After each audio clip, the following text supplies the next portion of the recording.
Mm, You are so damn fine. I just want to eat you up. Married at First Sight and After Party, Season 18, Episode 12. Hi, I'm Tamara, and this is Tamara Lynette Tells. After Party featured Michelle Wancho and a podcaster whose name I can't pronounce. Plus, I have some juicy tea regarding the rumor of there being a couple swap. But have no fear, I will give you this warning so you can fast forward past it if you don't want to know. So lately, I've been starting with Emem and Chi, but we gotta talk about TextGate. So let's start with Michelle and David. Now they were driving to meet Michelle's family. Michelle asked David, like, what did you do last night? He said he went to a bar with Allen and Madison. So on After Party, Michelle said that they had spent most of the day together. Then they split off to do their own thing that night. So back in the car, Michelle said, you sent me a weird text message last night. Like, what was that about? So here's what the text said. You are so damn fine. I just want to eat you up. Oh, spicy. So David says, that was about food. My cousin Denise texted me a picture of some food, and I was like, damn, that looks so good. I just wanted to eat you all up. I didn't know you got it because I deleted it real quick. So he insisted it was about food. So then we got to see a different side of Michelle.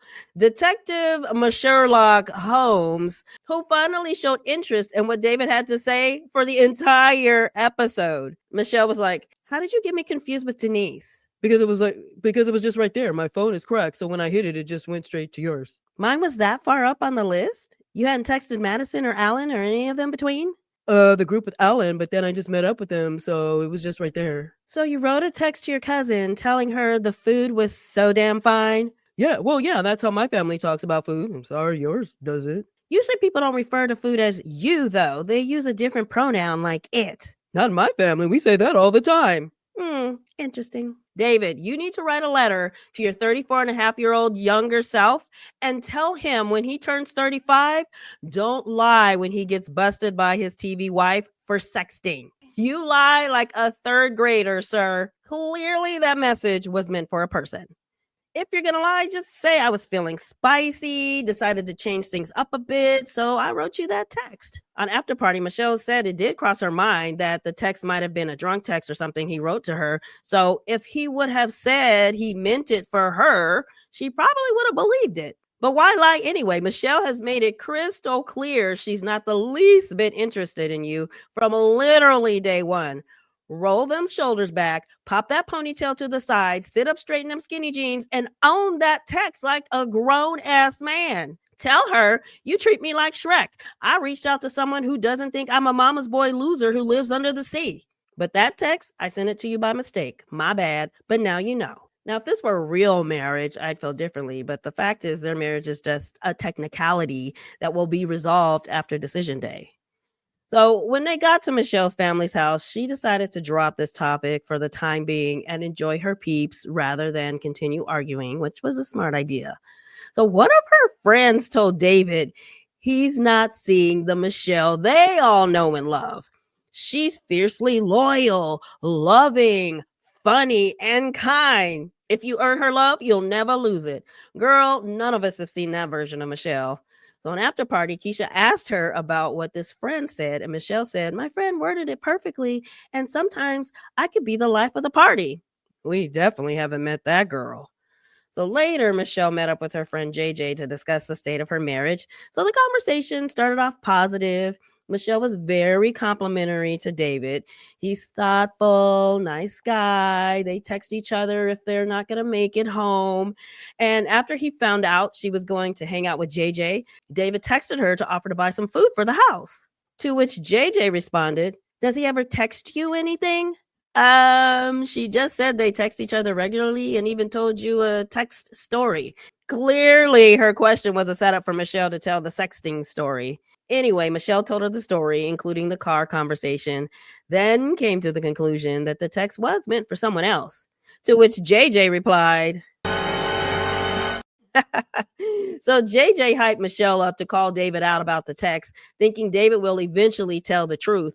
Michelle doesn't think he will, though. At this point, I was thinking he had to come clean because it's such a stupid lie. So sure enough, Michelle brought it up again, but the conversation just got more and more ridiculous.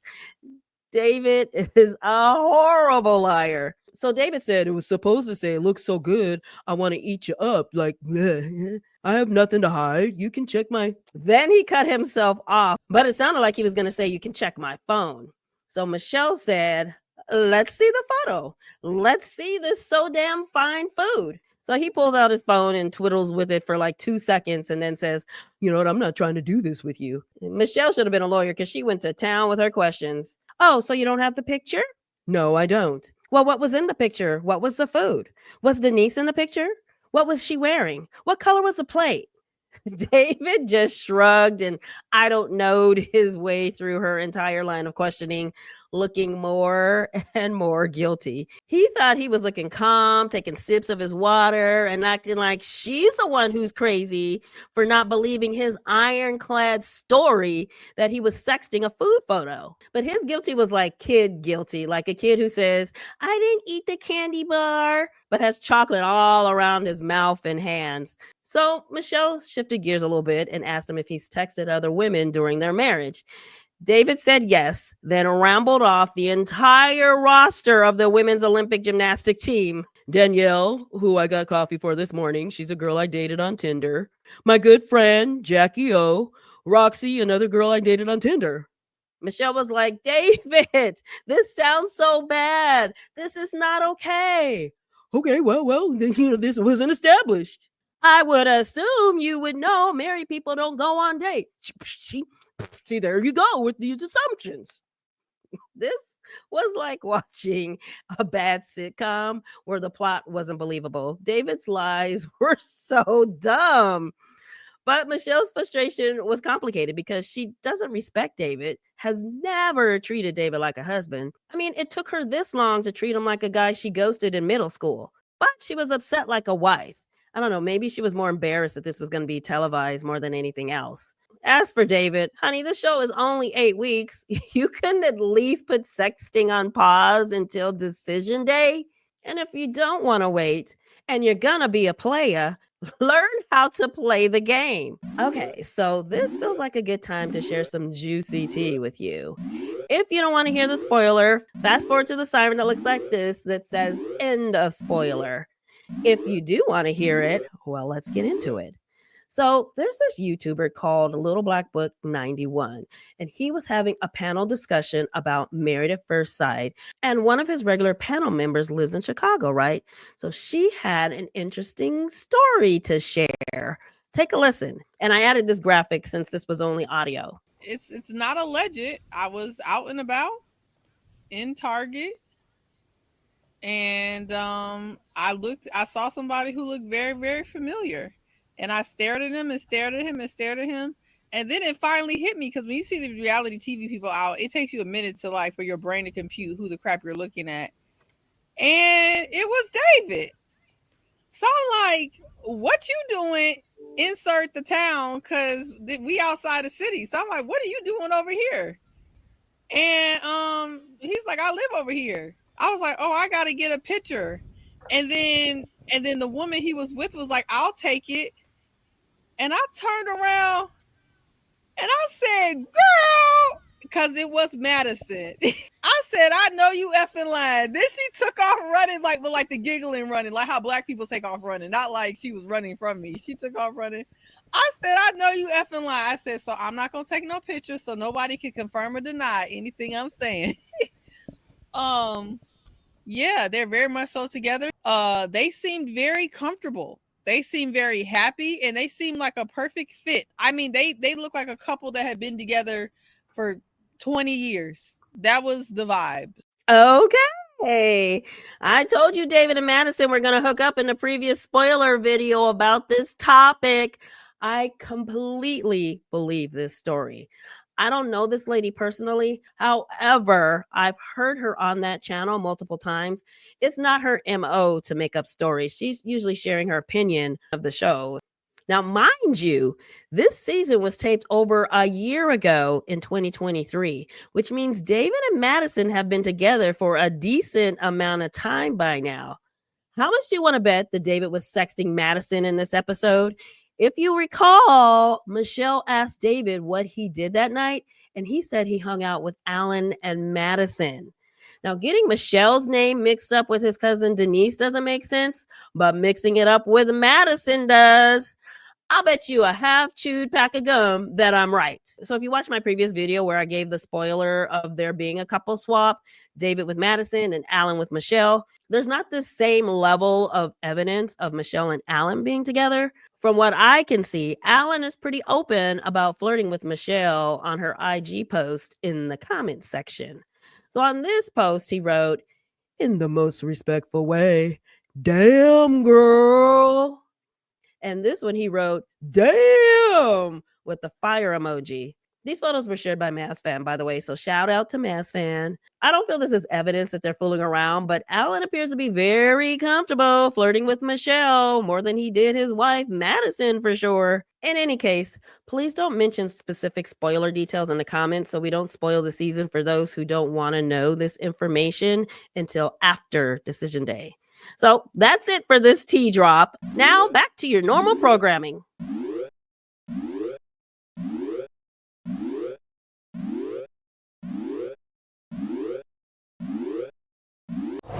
Emem and Chi-Chi. So Chi-Chi is talking to the nose cam, telling it he has mixed emotions about moving back in with Emem. So he's talking about not feeling like himself around Emem. He's afraid he might lose his peace. He wants to take things slow and enjoy each other's presence. Do you really, though? What about her presence do you enjoy at this point? Because every time you walk in a room, you have a frown on your face, you're defensive and ready for battle. Where's the enjoyment of each other's presence in that? So later we see Emem go to a dog washing place with her friend, and Chi-Chi went to the gym with his friend. So while Emem was explaining she's had some rough patches in her marriage, she was like drowning her dog's body in water. She was saying Chi-Chi doesn't communicate well. You know, I'm direct. Getting anything out of him is like pulling teeth. She talked about him calling her an a-hole and told her friend how he cut up at the group dinner. Now she wants to take things slow with moving back in together. So she's saying all of this while spraying the heck out of her dog with water. The dog was drenched. He seemed to enjoy it. He was fine. Anyway, now that the relationship is dead, Emem is just now seeing she needs to slow things down. Girl, catch up. Slowing down should have happened 5 weeks ago during the honeymoon. At this point, there is no relationship to slow down, hun. At this time, you need to start taking pictures for your new dating profile. Now, meanwhile, Chi-Chi was telling his friend that his marriage has been chaos. So dramatic. So explaining about the questions she likes to ask. Who are you? Tell me who you are. She's too aggressive. That's the problem. Now, interesting, he didn't mention how he responds with anger and name calling. I'm very uncomfortable being around her. I'm leery. I don't know if moving back in will help anything. It's not. And Dr. Pia never should have suggested it. That was bad advice. Later, he said Emem texted him saying they need to have a conversation. So they met up at the apartment. So he talked about their agreement to move back in, but he'd like to take a step back. And Emem agreed. She thinks it's a great idea because she feels the same. So he was like, yeah, I don't want to come back here detesting you. Detest? Emem, do you hear the words coming out of his mouth? He called you an a-hole, aggressive, and detest you? Most of us have broken up with people for far less. Girl, where's your pride, your self-esteem, your knowingness of deserving better? Woo! So she was telling him that she's not going to reach out to him. She's just going to put the ball in his court. And he said he feels like he has been reaching out. But you didn't. I'm not talking about that week, though. Okay, but we have to talk about it. No, we don't. No, you don't is right. Emem, what are you doing? Why does it matter if he didn't respond to you for a week? Even if you say yes on decision day, he's definitely going to say no. So what he did or did not do 8 days ago is irrelevant. The man detests you, woman. But she wouldn't let it go. She explained that it feels like he's dismissing her feelings, which hurts her feelings. He said, well, I apologize if that's how you felt. Well, I just said that's how I felt. You said if that's how I felt, but I just said that's how I felt. Emem, Stop it! You know how you start arguing with somebody, but you don't even really care about the argument you're having? That's what this moment felt like. Like, why are you having this conversation right now, MM? Stop it! So he says, you want me to respond to things your way. If I ask for space, if I ask for time, it's on my time and not on yours. So he's frustrated because they spoke with the experts, hashed things out, apologized, and she wants to go backwards by bringing up that week he didn't respond to her. I'm frustrated with her about that too because she's still operating from a place of trying to build something with a person who detests her. They're both in agreement that this relationship isn't healthy. This marriage is a joke with no punchline. Both of them need to join David's sexting thread and move on. Madison and Allen. It felt like producers were giving them assignments they were hoping would trauma bond them. Pretty much every conversation we heard was about how bad their childhoods were. So they went and tossed a ball because this show loves them a good park and a ball.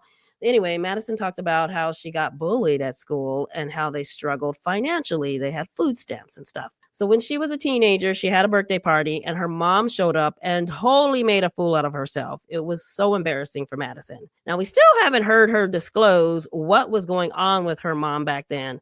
I'm still thinking it was some type of alcohol substance abuse situation. So later they went fishing. Now, Allen said he and his dad used to fish a lot together for hours at a time, but they never spoke while they were doing it. It was more about being in his father's presence, he said. Sounds like something Chi-Chi would enjoy. So Allen said he feels guilty because his mom spent so much time fighting to get custody of him that it kind of robbed his stepsister of having a mom. Dang, how long did the courts allow that custody battle to drag out? And get this, Allen said he had a girlfriend who cheated on him with at least 15 guys. Wow. Okay, Allen's ex-girlfriend, at what number do you decide it's not working out between you and Allen? Asking for a friend. Meanwhile, to the confessional cam, Madison keeps saying, these conversations are making me feel closer to Allen. Yeah, closer in a group therapy type way, not husband and wife. I think Allen is catching feelings for Madison, while Madison is trying to catch a good camera angle. Karla and Juancho. They wrote letters to their younger selves. Karla said girls weren't nice to her, so she basically tried to disappear when she was at school so they would leave her alone. But later in life, she decided to do something every day that brought her joy, which was mostly things she did as a child. I skipped down the street. I talked to random people. I hug trees. I hula hoop and jump on trampolines.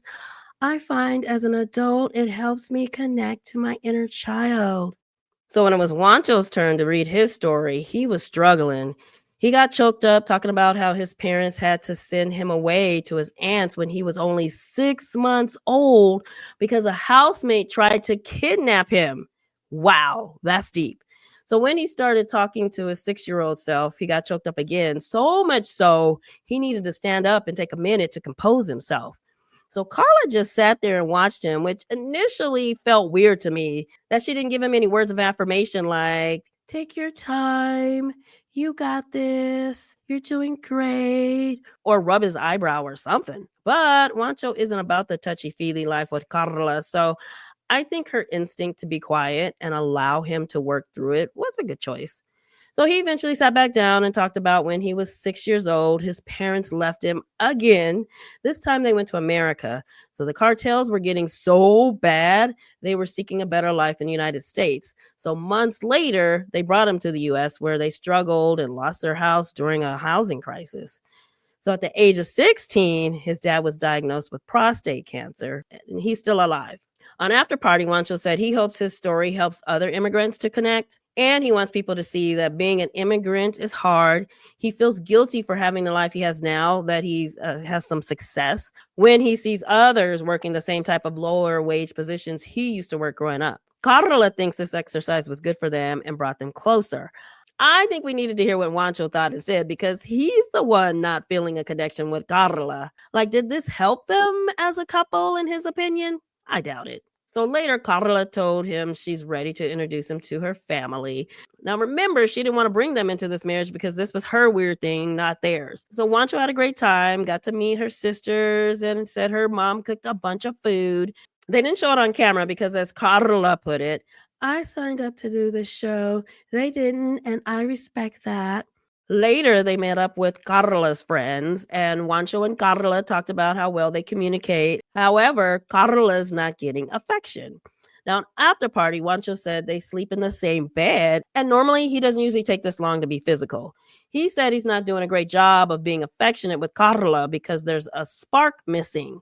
I was surprised to hear they are sleeping in the same bed.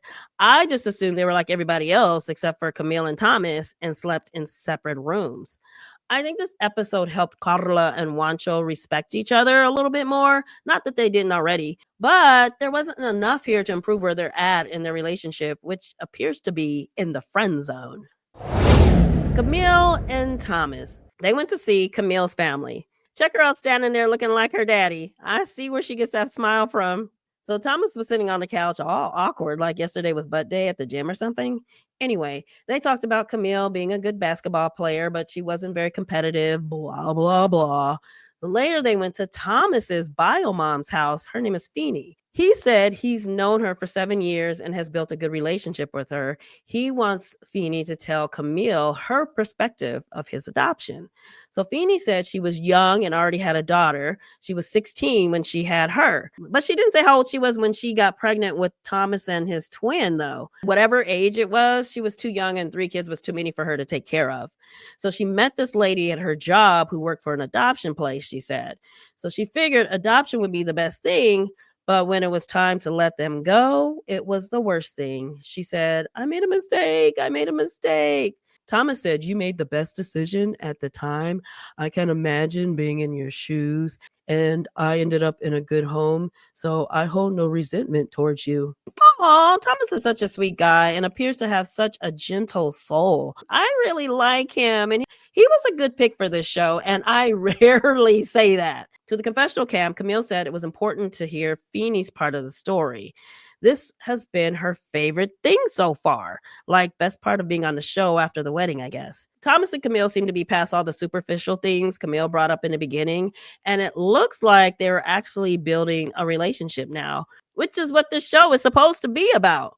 But I'd be lying if I didn't say watching them is kind of boring. Like if all 5 couples were like this show would be boring.